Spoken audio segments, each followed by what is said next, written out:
I spent 18 years running my father's business while my brothers partied.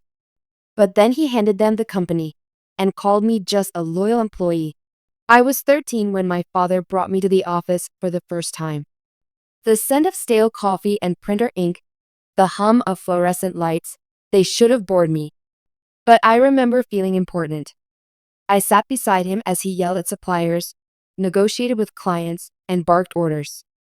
Most kids wanted to be astronauts or actors. I wanted to be my father.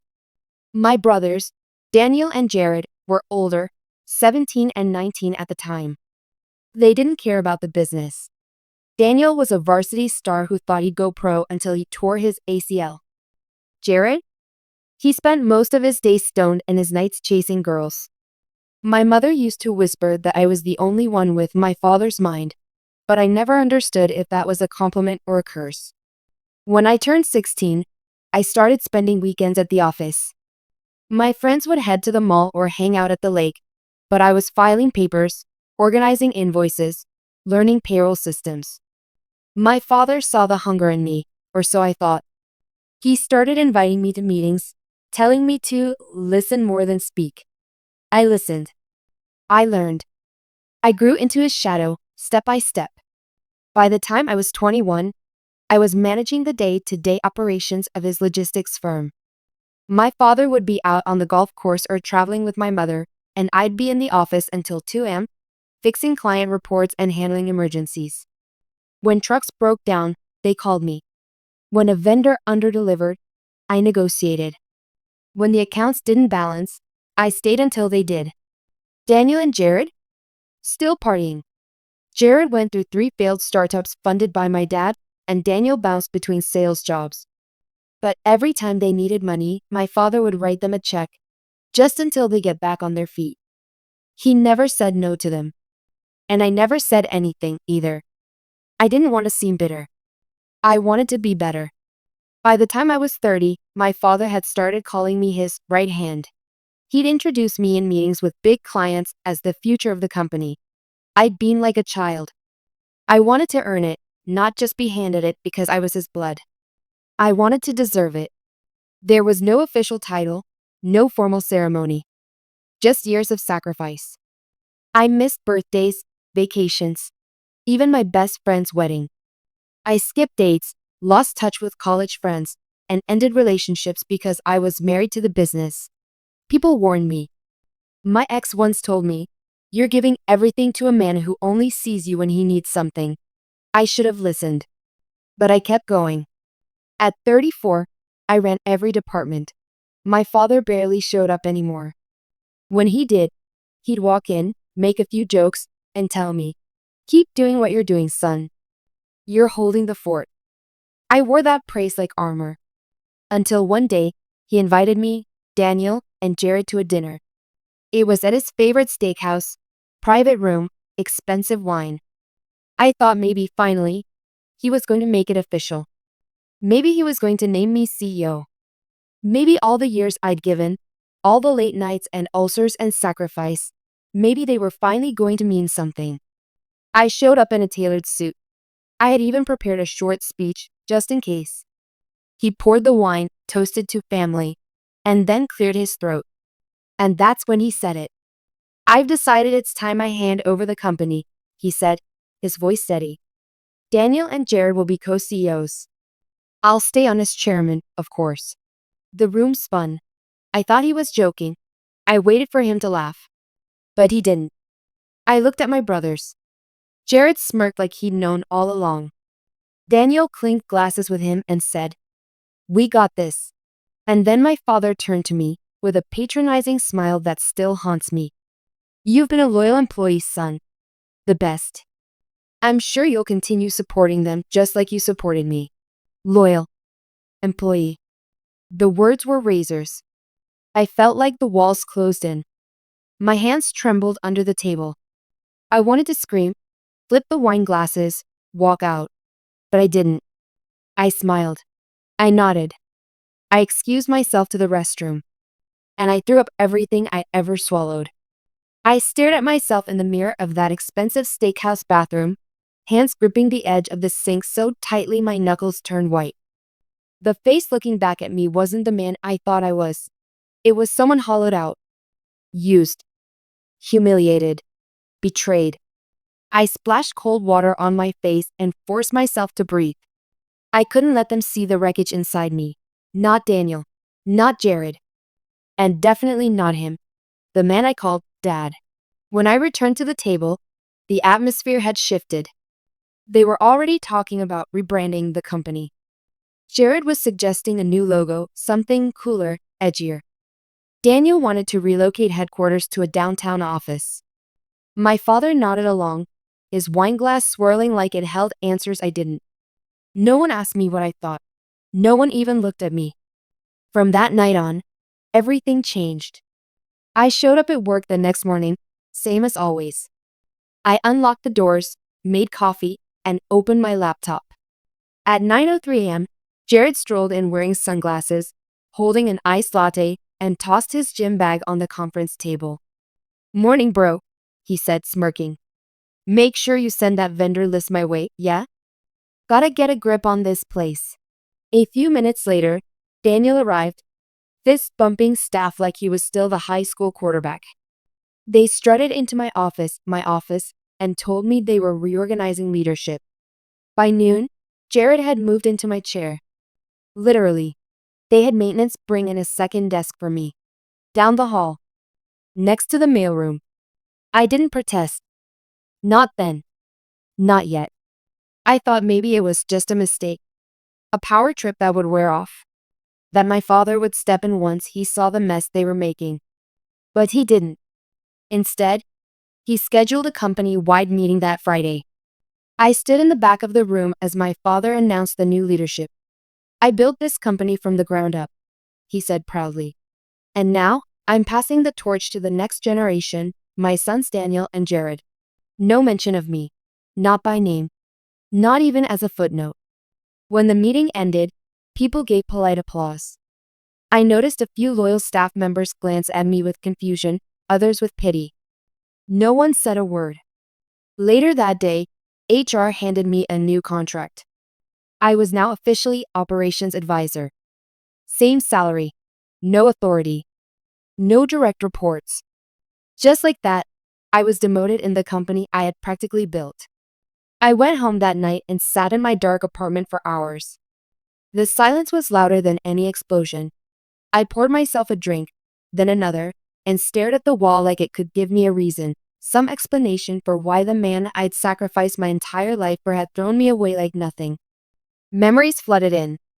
Of 13-year-old me excitedly carrying coffee to his desk. Of my 21st birthday, which I'd spent alone in the office fixing a payroll error. Of Christmas Eve, when he called me in to handle a client crisis, and I went, because I thought I was earning a legacy. It was all a lie.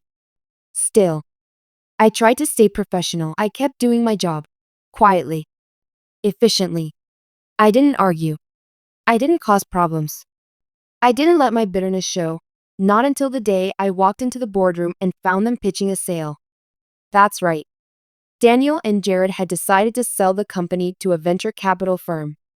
I stood in the doorway in disbelief. They were using my financial reports, my data, my market forecasts, my 5-year expansion plan. I had spent 2 years building it, and they had stapled their names on it. They didn't notice me standing there. Then I heard Daniel say, "Yeah, this is all our work." We cleaned the place up fast after Dad stepped back. Jared laughed. "That advisor guy, what's his name? He just hands us spreadsheets. Barely knows what we're doing." They didn't even say my name. That night, I called my father. I asked him for dinner, one-on-one. He agreed. We met at the same steakhouse, same corner table. This time, I didn't dress to impress. I didn't bring fake smiles. I brought the truth. "Why?" I asked him, barely able to hide the tremble in my voice. "Why did you give them everything and leave me with nothing?" He didn't even look surprised. "You were always the dependable one," he said casually. "They needed something more than you did." Needed? They've never lifted a finger. They're my sons. I'm your son. You're different, he said. You've always been like a soldier. Loyal. I knew you'd be fine, no matter what. You don't need a title. You're reliable. Reliable. Another dagger. I asked him if he knew they were planning to sell. He shrugged. If they get a good deal, maybe that's the smart move. Things change. You can't hold on forever. I left that restaurant feeling like I'd just buried someone. My father was still breathing, but the man I'd admired all my life, the man I'd fought to impress, was dead to me. The betrayal wasn't just business. It was personal. It was calculated. He hadn't made a mistake. He'd made a decision. And now. So would I. I didn't sleep for 3 days after that dinner. Not a minute. I laid in bed staring at the ceiling, rerunning every decision I had made over the past 18 years. Every time I said yes when I should have said no. Every time I showed up when no one else did. Every time I told myself, he'll see me eventually. He has to. I started reading through my own notes, the business strategies I'd written, the transition plans, the vendor relationships I'd nurtured for over a decade. It was all right there, all of it, and none of it had my name attached anymore. I was invisible. At work, things got worse. Daniel started bringing in his college buddies, loudmouths with no experience but expensive watches and ideas copied from internet blogs. Jared replaced the accounting software with something flashy and dysfunctional. Everyone from marketing to logistics was confused, demoralized, or just plain terrified. The company I had spent most of my life building was rotting from the inside. They even started cutting costs. My assistant of 8 years, gone. The head of logistics, demoted. Customer complaints skyrocketed, and the warehouse workers began quitting in waves. But the worst part? My father stopped answering my calls. He'd gone silent, as if my usefulness had expired. I became a ghost in the very place where I'd once been the heart. People stopped making eye contact with me, like I was contagious, like my fall from grace might rub off on them. I overheard whispers in break rooms. He's just bitter. Should have seen it coming. He's lucky they kept him at all. I wasn't angry anymore. I was done begging. Done waiting for someone to see my worth. That's when something inside me clicked. Not the old version of me, the loyal, obedient soldier. That part was dead. What replaced it was cold, calculating, and patient. I didn't want recognition anymore. I wanted revenge. But not the loud, obvious kind. Not yelling in the boardroom or posting online rants. No, I wanted something surgical. Something they wouldn't even see coming until it was too late. I started documenting everything, quietly, strategically. I backed up all company emails, internal memos, budgets, and vendor contracts. I used a private cloud they didn't know about. I tracked every stupid decision Jared made. Every risky financial gamble Daniel signed. I knew their passwords. I knew their schedules. I knew where all the weak spots were, because I had built the damn system. I visited vendors under the radar. Had coffee with old clients. Not to beg, but to listen. Many were already unhappy. Orders were late, invoices were wrong, and Daniel had started pushing a premium partnership plan that doubled client costs with no added benefit. Some called it predatory. Perfect. I found a few former employees, the ones who'd been unfairly demoted or pushed out, and I listened to their stories. I gathered documents, emails, voicemails. I created a silent archive of every rotten corner of their so-called leadership. And still, I smiled at them in the hallway. "Morning, boss," I'd say to Jared. "Need anything from the warehouse?" I'd ask Daniel. They were so drunk on their new power, they didn't notice I was dissecting them piece by piece. Then came the moment I was waiting for. An investors' meeting. One my father was attending. Daniel and Jared had no idea I had access to the calendar. No idea I knew which files they were submitting. No idea I'd already spoken to one of the potential buyers. That morning, they swaggered into the glass conference room, designer suits, rehearsed pitches, all fake confidence.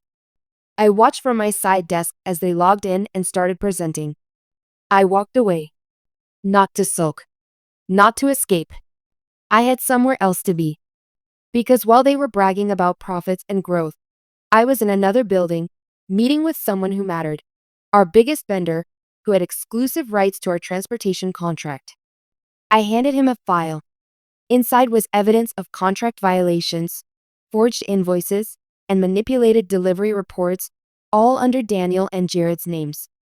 I don't want to ruin the company, I said. I just want to save it from them. He read every word in silence. Then he looked up at me and said, "You got a plan?" I nodded. We shook hands. Later that afternoon, I returned to the office. Daniel was fuming. Jared was pacing. "What did you do?" Daniel shouted. The investors had pulled out. Someone had leaked their manipulated revenue reports. Someone had also sent internal complaints from key clients, and the buyers backed away fast. I looked at them calmly. "Didn't know there was a problem," I said. "I'm just a loyal employee, remember?" They didn't have proof. I made sure of that. But panic started spreading through the company. Vendors pulled out of deals. Clients froze their accounts. Staff began quitting in waves again. And my father? He finally called me. I let it ring 4 times before I picked up. "What's happening?" he asked, voice tight. "You tell me," I said. "You've got to help your brothers." I laughed. Actually laughed. "You mean the co-CEOs? They're not ready for this kind of crisis." "No," I said coldly. "They're not. But you picked them." He was quiet. Then, "Son, don't be like this." "Like what?" "Like someone you discarded after using for 18 years? I never meant." "You never thought I'd fight back," I interrupted. Then I hung up. I knew the final blow was coming. I just needed one last piece to fall into place. And it did. The collapse began quietly. A missed shipment here. A late invoice there. Vendors no longer returning calls. Clients growing cold. Internally, the mood soured. Whispers turned to open complaints. Resignations landed on Daniel's desk daily, and Jared stopped coming in altogether, preferring to work remotely from some rooftop bar downtown. And me? I was still there. Still sitting quietly in the background. Still, just a loyal employee. They didn't know I had rewritten the system months ago, that I had layered in permissions, buried tracking codes, and diverted key communications through a hidden portal only I could see. They didn't know I had trained the vendors to send urgent matters to my backup email, or that our biggest clients had quietly signed provisional LOIs, letters of intent, with a company they didn't even realize I owned. Because while the family business crumbled, I was building something of my own. Let me explain. The vendor I met during the investor fiasco, he wasn't just angry, he was hungry. He told me the logistics space was falling behind, that there was room for something leaner, smarter, client first. I showed him my vision, a skeleton plan I had started sketching years ago but buried under loyalty to my father. He was in. Then came the investors, the very ones Jared and Daniel had scared off. One of them emailed me personally. "We've done our homework. You're the one running the show. We'd back you in a second." So I gave them a proposal. A new company. No ties to the old one. A modern, tech-driven logistics firm with built-in clients, experienced vendors, and one ruthless advantage, me. We signed the contracts quietly. My name wasn't on anything public. I still needed access to the family firm to finish what I started. But behind the curtain, I had become the founder, CEO, and controlling shareholder of a company that would soon bleed my father's legacy dry. And it worked. One by one, our clients transferred to us. We didn't pitch them, they came willingly. They were tired of Daniel's ego, Jared's incompetence, and the total lack of leadership. We offered faster delivery, better pricing, and reliability. But most of all, trust. Because they knew me. Not the loyal employee. The real me. The one who'd answered their calls at midnight. Who'd handled emergencies on Christmas Eve. Who'd spent 18 years making sure their products got where they needed to go. Now, they followed me. Within 3 months, my father's company lost 40% of its revenue. Warehouses emptied. Trucks sat idle. Morale died. Then came the final act. I walked into Daniel's office, the one he stole from me, and found him pacing, eyes wild, shirt untucked. He was screaming at someone over the phone. When he saw me, he slammed the phone down. "Are you happy?" he snarled. "You did this." I didn't deny it. "I built this place," I said quietly. "And you dismantled it with a grin. We're your brothers," he growled. "You screwed over your own family." I took a step closer. "You and Jared were never my brothers in spirit. Blood means nothing when loyalty is one-sided." He laughed bitterly. "So what? You tanked the company just to prove a point?" "No," I said, pulling a manila envelope from my bag. "I'm here to buy it." He blinked. "What?" I placed the envelope on his desk. Inside was a buyout offer from my new company. Rock bottom price. Enough to cover the company's remaining debts, severance payouts, and a quiet exit. "You'll take this deal," I said, "because in 2 weeks, you won't have a business left to sell." He opened the envelope with shaking hands. His face went pale. Then he whispered, "Dad will never approve this." I smiled. He already did. That morning, I had met my father one final time, not for approval, not for forgiveness, but to make it clear. This was mercy. I could have let the company die. I could have exposed their fraud, their financial missteps, the mistreatment of employees. But I didn't. I offered to take it off their hands quietly, respectfully. He didn't speak much during our meeting, just stared at the table. Maybe he saw what he had created, or what he had destroyed. In the end, he just said, "Do what you have to." And I did. The deal closed within days. Jared didn't even show up. Daniel signed the papers like a beaten man. The company was absorbed into my new firm. Most employees were rehired. Not all, but the good ones. The loyal ones. I moved back into my old office. Not the one Daniel had stolen, the real one I'd always earned. I tore down the old branding, the toxic slogans, the overhyped marketing. And in their place, I built something honest, efficient, and mine. The day we officially retired the old company's name, I stood alone in the office, lights off, sun setting behind me, every glass panel casting long shadows. I looked out over the warehouse floor, now busier than ever. Our logo gleamed on the side of every new truck. My team, not my family, but the people who had chosen me, had rebuilt everything better than before. It should have felt like closure, like justice. But the thing about revenge is, once you get it, you start to realize how much it actually cost you. A week after the acquisition, I got a call from a nurse. My father had been admitted to the hospital. Minor stroke. Nothing fatal, but enough to rattle him. I hadn't spoken to him since the signing. I didn't want to go, but I did. He was sitting upright in his hospital bed, four in his arm, eyes on the muted TV hanging above him. The moment he saw me, he turned away. I waited. After a while, he said, "You happy now?" "No," I replied, "but I'm finished." He glanced at me, his face older than I remembered, more tired, more human. "You've always been good at what you do," he said. I never denied that. "Yes, you did. Every day you said nothing. Every time you looked at them and called me your employee." He didn't argue. He just stared at his hands. "I gave them the company because I thought they needed it," he said slowly. "You didn't." "That wasn't leadership," I replied. "That was favoritism. And it destroyed everything." There was silence for a long while. Then he said, "They're not speaking to me." I shrugged. "They're not speaking to anyone. They're humiliated.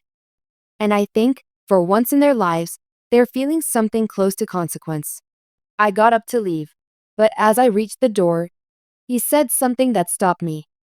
"You know, I never thought you'd turn out like me. I thought you were better." I looked back at him, that cold, empty man I once worshipped like a god.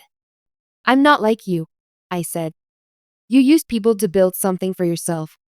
I built something because I believed in it, and when you threw me away, I built it again without you." He said nothing. And that was the last time I saw him. A month later, I got the call. Heart failure. He died in his sleep. Quietly, alone. The funeral was small. Mostly out-of-towners, business acquaintances, and a few family members. Daniel and Jared stood stiffly by the casket, suits rumpled, faces hollow. They didn't acknowledge me. Until after the service. Jared caught me in the parking lot. "You win," he said bitterly. This was never about winning. Then what the hell was it about? I looked at him. Dignity. He scoffed. "You think that's what this was? You destroyed your own family." I leaned in. "You destroyed yourselves the moment you started thinking you could fake what I spent years becoming." He didn't reply. He didn't have to. The silence between us said enough. A few weeks later, I was in my office when my assistant knocked. "There's someone here to see you," she said, her expression unreadable. "Who?" She hesitated. "A lawyer." My stomach tightened. He came in, tall, gray-haired, briefcase in hand. "I'm here on behalf of your father's estate," he said. I thought there wasn't much left. There wasn't until a new will surface, dated just a week before his death. I stared at him, heart frozen. He placed the envelope on my desk. He left a note. Said to give this to you after the funeral. Hands trembling, I opened the letter. Inside were 4 short sentences. "You were never just an employee. You were my legacy. I failed you. This is yours now, properly." Alongside it was a legal document. The original company, what remained of it, including its patents, assets, and international licenses, had been willed back to me. Not Jared. Not Daniel. Me. But the twist wasn't in the inheritance. It was in the name listed just below mine. Co-owner. Margaret Hayes. I blinked. Margaret? It took a moment to click. My mother's maiden name. I hadn't heard from her in years. She'd left when I was a teenager, driven out by my father's control and emotional coldness. We'd exchanged a few letters over the years, never much, just fragments. I always thought she vanished, disappeared into another life. But she hadn't. She'd been quietly rebuilding her own life too, in Europe, working with international trade firms, helping small logistics startups thrive. And now, she was part owner of my company, along with a note she'd left in the same envelope.